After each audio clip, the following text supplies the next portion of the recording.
Ya, saya nggak paham tuh hukum, tapi saya paham rekayasa kepolisian. Ya, oke. Kalau saya ditanya, ya, kepolisian ini mau direformasi atau dibubarkan? Saya jawab dibubarkan. Ya, karena apa? Karena memang sudah kotor, buruk. Ya. Bukan karena kepolisian di bawah, tapi memang karena jenderal-jenderalnya kotor, busuk. Saya kasih contoh, mantan Kapolri. Dialah otak rekayasa barang bukti digital. Dia, mantan Kapolri. Terus bagaimana jajaran di bawahnya? Kalau mantan Kapolri saja sudah otak rekayasa. Kalau Pak Mahfud MD nanti terpilih sebagai tim atau ketua tim reformasi, saya hadiahi buku ini. Buku ini saya susun. Bukan karena saya benci terhadap kepolisian, tapi karena saya cinta kepolisian. Ya. Ini bukunya Pak Mahfud MD dan siapapun yang menjadi tim reformasi kepolisian. Rekayasa barang bukti digital oleh Puslapor Polri. Studi kasus kopi sianida. Kalau ingin membenahi kepolisian, kasih contoh bagaimana menghukum bahkan mereka yang pernah menjabat kepolisian. Demonstrasikan bagaimana tindakan atau hukuman yang lebih berat bisa diterapkan kepada mereka yang bahkan pernah menjadi pimpinan Polri. Rakyat menilai nanti apakah hukuman semacam itu nanti cuma hukuman main-main, cuma dimutasi atau pangkatnya diturunkan atau gajinya nggak dikasih 1 bulan atau 3 bulan. Semua sudah saya jelaskan di sini. Berani nggak nanti tim kepolisian? Jadi jangan teori-teori aja nanti, lip service tim kepolisian. Kalau memang nggak bisa direformasi, bubarkan saja. Banyak anak muda yang mau mengorbankan nyawanya untuk Indonesia ini. Ya, itu masih kasus Jessica yang divonis 20 tahun. Menjalani penjara 8 tahun. Dan di sel tikus 4 bulan. Saya tantang Pak Mahfud MD ataupun siapapun yang menjadi tim reformasi Polri. Berani gak? Jadi jangan cuma lip service. Kalau kepada rakyat, cuma kasih judul YouTube saja langsung diperiksa. Kenapa Anda memberikan judul itu? YouTuber diperiksa. Aktivis diperiksa. Itu loh. Berani gak? Kalau bukti buku saya ini saya salah, tangkap saya, Pak Listio Sigit Prabowo. Besok saya langsung ditangkap. Ahli forensik digital, Bareskrim Polri, masih menipu. Di sidang PK tahun 2024. Ahli kepolisian Polri masih menipu hakim di pengadilan. Gak ada integritas sama sekali. Metadata gak diketik, dibilang salah ketik. Ribuan frame hilang, itu cuma salah ketik. iRedsoft dan Freemake, software gratisan untuk mengabur-ngaburkan, sehingga tercipta narasi rekayasa, karang-karangan. Itu dibilang software bawaan di VR Telview, bohong, hancur. Berani nggak? Saya tantang Profesor Mahfud. Buktikan, demonstrasikan bahwa hukum itu berlaku juga untuk mereka. Jenderal-jenderal polisi itu. Rakyat merindukan untuk melihat itu. Kasus berikutnya. Buku merah. Buku merah di Tipex. Disobek. Oleh penyidik kepolisian. Yang bertugas di KPK. Orang yang pertama di angkatannya, Akpol tahun 2000. Dia yang menjadi jenderal tembus bintang 1. Sementara yang menerima hadiah Makayasa enggak. Orang yang baik justru enggak jadi apa-apa. Bagaimana membenahi ini? Kalau enggak dibubarkan saja.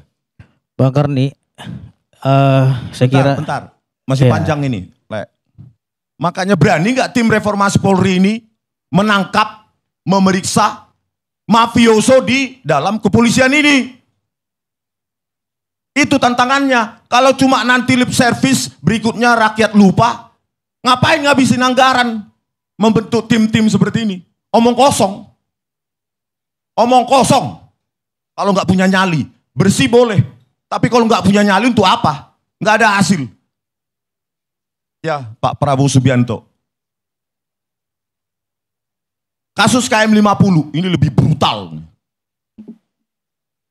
Ya, saya baca keputusannya dengan seksama. Ya, bagaimana mungkin yang diforensik justru HP dari 16 laskar FPI yang tewas dan sempat dijadikan tersangka. Saya baca di keputusan, nggak ada itu di forensik. Polisi-polisi yang ada di lapangan nggak ada. Di mana fairness-nya kepolisian sudah memang sangat bobrok. Kalau bisa saya didengar Pak Prabowo Subianto, bubarkan Pak. Dan jangan ada lagi pangkat-pangkat jenderal untuk kepolisian. Sombong. Seperti negara lain saja, inspektur utama kepolisian, inspektur ini kepolisian. Jangan pakai jenderal-jenderal. Sombong mereka. Belum lagi masih kasus 50, KM50. Ya. Polisi memerintahkan menghapus jejak digital di HP di warga rest area KM50. CCTV-nya juga diperintah hapus. Genangan darahnya juga malah dibersihkan, bukan di polis lain. Rest areanya justru langsung dibubarkan. Padahal baru setahun berdiri. Fiber optik 20 jam sebelum putus. Hanya anak kecil yang percaya itu. 20 jam sebelum kejadian 7 Januari 2020 putus. Tidak dianalisa seratnya.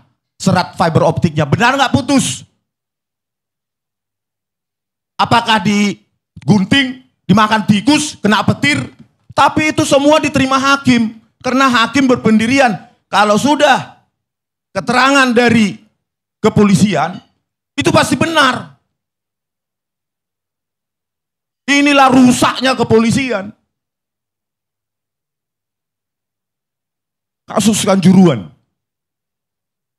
3 jam durasi video, 3 jam lebih durasi video. Hilang di gate sekian itu. Dan di parkiran. Kerjaan siapa itu? Polisi paling. Kasus Vina Cirebon. 6. Ya. Video CCTV alasannya tidak bisa dibuka. Tidak ada ahli. Padahal cuma mencolokkan flash disk ke DVR itu jadi itu barang. Tapi apa dibilang? Nggak ada ahli. Konyol. Ekstraksi SMS. Pukul 22.14.10 WIB. Di mana almarhum Vina masih chat SMS. Dengan temannya. Bernama Widi. 22.14.10. Dan itu dari digital forensik Polda Jabar. Di mana event yang dituduhkan pembunuhan, pemukulan, pemerkosaan bergilir pukul 21.15 sampai 22.30. Tetapi si korban masih meng-SMS. Masuk akal enggak? Bukti ekstraksi SMS itu enggak dipakai di rekonstruksi, reka adegan. Sengaja itu polisi. Oleh karena itu, garis merahnya adalah benang merahnya. Kalaupun kepolisian ini diselamatkan, yang memakan anggaran 126 triliun per tahun 2025 ini, anggaran terbesar nomor 2 setelah Kementerian Pertahanan. Yang 3 matra itu, TNI Angkatan Darat, Udara maupun Laut. Itu cuma selisih sekian triliun dari kepolisian, 100. Ya, halo teman-teman. Kembali bersama saya di channel ini. Salam inspirasi, salam NKRI harga mati. Ya, selain soal ijazah, polemik ijazah Pak Jokowi atau Gibran atau siapapun lah ya, kita banyak sekali mendengarkan sebetulnya penyampaian dari lai kita ya, Trismon Sianipar. Tentu saya salut juga ya, beliau ini keras, lantang, dan termaksud beringas juga ya, mengkritik, menyampaikan berbagai macam hal, apalagi soal kepolisian, soal Polri, dan kerap juga menyebut nama orang-orang besar gitu ya, mantan Kapolri, Kapolri, ya, Kapolda, ya, macam-macam. Bahkan tadi narasinya bubarkan aja nih Polri ini kalau begini, kalau begono, dan macam-macam ya. Luar biasa, salut sama beliau. Apresiasi yang sebesar-besarnya lah begitu ya. Karena lantang, karena kita juga sebetulnya membutuhkan orang-orang seperti Lai Rismon ini ya. Karena bagaimanapun eh, penyampaian-penyampaian semacam ini penting juga untuk didengarkan publik. Tapi benar atau tidak kan begitu. Tapi saya kira benar karena seseorang ketika lantang dalam berucap, ketika beringas dalam menyampaikan sesuatu, pasti sudah punya bukti, sudah punya data akurat dan kuat. Makanya berani dengan lantang, apalagi sampai menantang. Itu real lah ya kalau kita berpikir secara logika. Orang berani berbicara dengan lantang, beringas, tegas, keras, sampai menantang dan seterusnya, pasti punya bukti yang kuat, sudah mempertanggungjawabkan apa yang diucapkan, yang apa yang disampaikan. Jadi kita salut untuk itu. Nah, berbicara soal reformasi Polri, tentu memang saya kira sebagian besar masyarakat Indonesia menginginkan agar reformasi terhadap Polri segera dilakukan secepat mungkin, kalau bisa besok ataupun lusa. Terutama desakan agar Kapolri Listio Sigit diganti. Dan tentu memang sebetulnya kalau kita menyadari ya, Pak Kapolri Listio Sigit ini sebetulnya sudah lama sekali menjabat dan bahkan salah satu Kapolri terlama di Indonesia. Dan ya tentu banyak publik menganggap bahwa ya sudahlah Pak Kapolri, Pak Listio Sigit ya udahlah mundur aja deh gitu ya, dan macam-macam. Tapi ada hal yang mungkin agak agak ajaib juga sebetulnya ya, saya sebut ajaib lah ya. Ini Polri akan direformasi, tetapi yang membentuk tim transformasi reformasi terhadap Polri itu Kapolrinya sendiri yang membentuk timnya. Padahal hari ini desakan-desakan itu agar Kapolri mengundurkan diri. Artinya banyak masyarakat Indonesia, banyak rakyat Indonesia tidak lagi percaya terhadap Kapolri Listio Sigit Prabowo.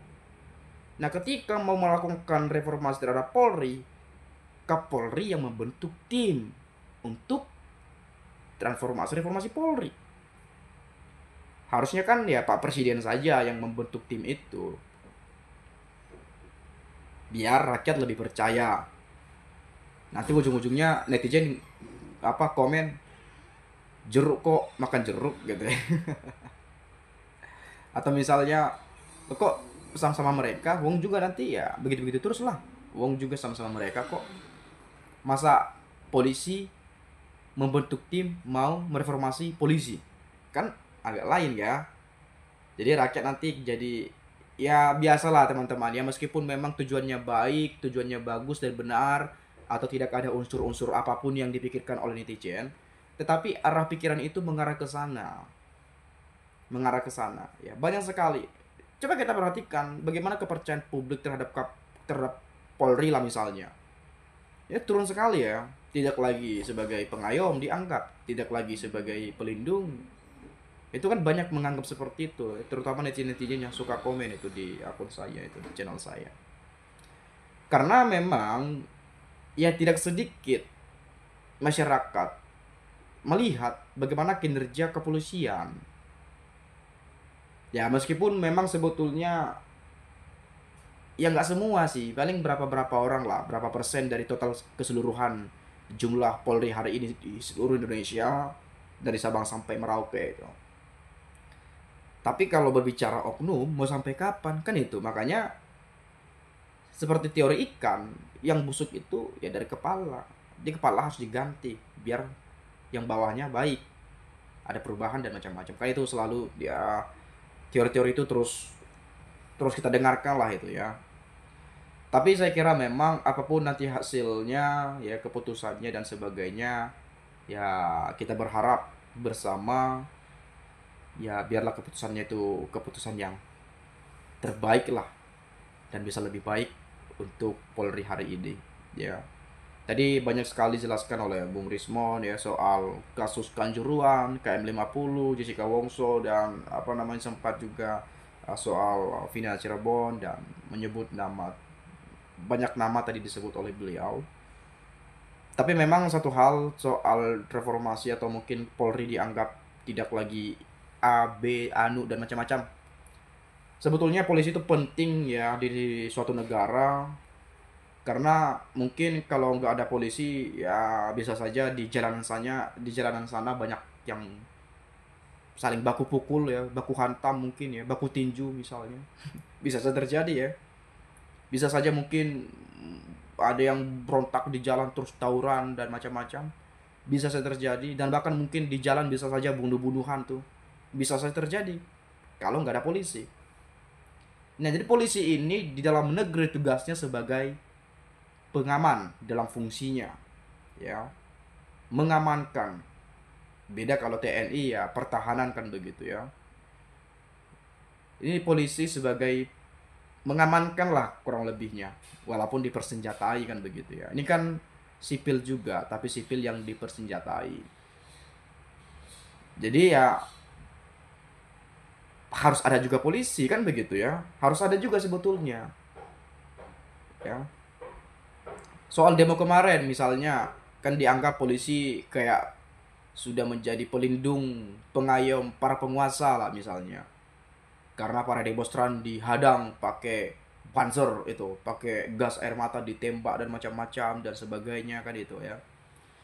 Tapi juga kalau kita melihat bahwa ya polisi ini atau Polri hari ini juga selain mengamankan kerusuhan, juga melindungi dan mengamankan fasilitas negara atau gedung-gedung, atau tidak lagi ada seperti tragedi 98, gedung DPR diduduki itu gedungnya dan macam-macam.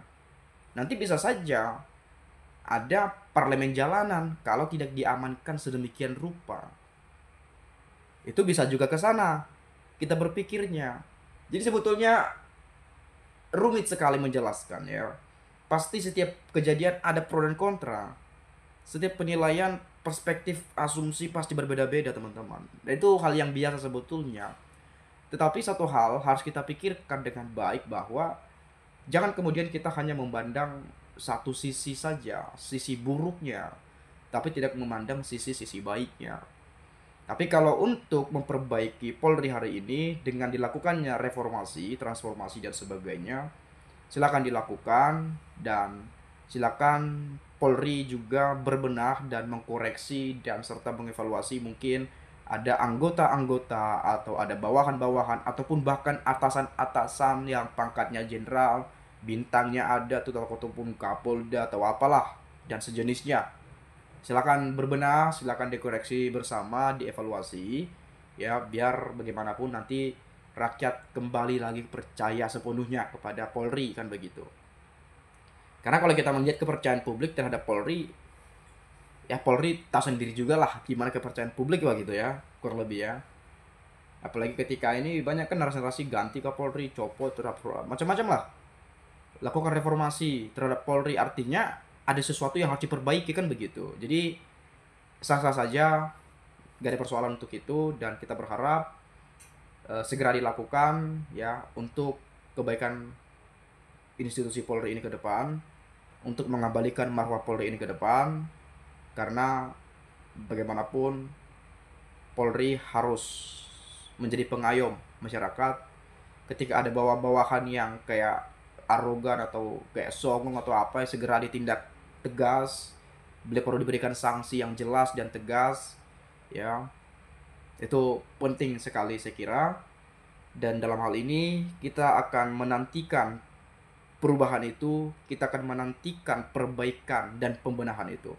Ya, semoga lekas membaik di kemudian hari. Saya kira itu saja. Saya minta maaf kalau ada penyampaian yang salah dan kata-kata yang tidak menyenangkan. Terima kasih. Saya ucapkan sekali lagi.